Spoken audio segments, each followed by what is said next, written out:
Hello friend, তোমরা কেমন আছো? আশা করি সবাই তোমরা খুব ভালো আছো। তো আজকে কোনো নতুন রেসিপি না, তবে এটা সবাই বানাতো আগে, সবাই বানাতো এখনও বানায়।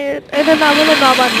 পিঠাপুলি হিসেবে বিভিন্ন পিঠের মধ্যে এটাও বানানো হয়। তো পিঠাপুলি উৎসব তো আরও আগেও চলে গেছে, মানে আর কি পিঠে উৎসব যেটা বলে। তো ওটা আগে তো আমাদের একটা সমস্যার কারণে আমরা তখন বানাতে পারি, তো এখন বানাচ্ছে আমার মা।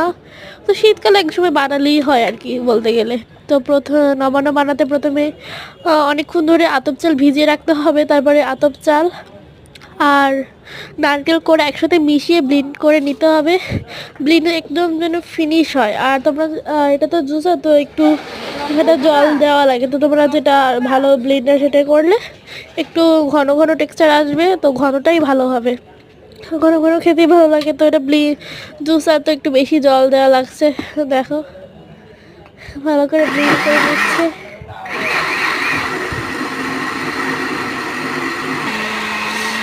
একদম ব্লেন্ড করে তোমরা যদি ভালো করে বেটে করো তখন আরও ভালো আসবে। মানে বেটে করলে তো আলাদাই স্বাদ আসে, তোমরা তো জানোই সেটা। দেখো আমি করে নিচ্ছে, আর আমি ক্যামেরা ধরতে ধরতে বসেই পড়ছি, তাই জন্য করে দিচ্ছি, নিচে টিচে ভিডিও করে দিচ্ছি। এটা আমার মা বানাচ্ছে। আর এই চ্যানেলটা কিন্তু আমার মায়ের ছবি আর মায়ের নাম দিয়ে খুলো, তো তোমরা কেউ ভেবো না আমি ওইটা হলো আমার মা আর মায়ের নাম দিয়ে খোলা। তো এটা বলে দিলাম।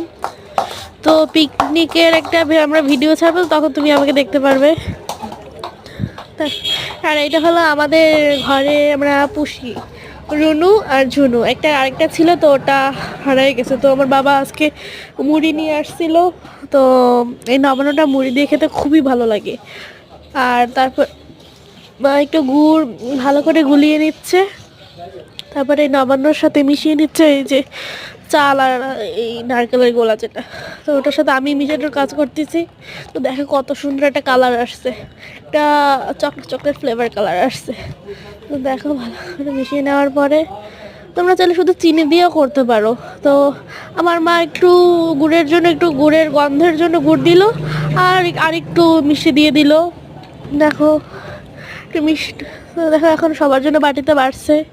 এটা কিন্তু খেতে খুবই মজা হয়, তোমরা শুধুও খেতে পারো, আবার মুড়ির সাথেও খেতে পারো। দেখো কত সুন্দর লাগে।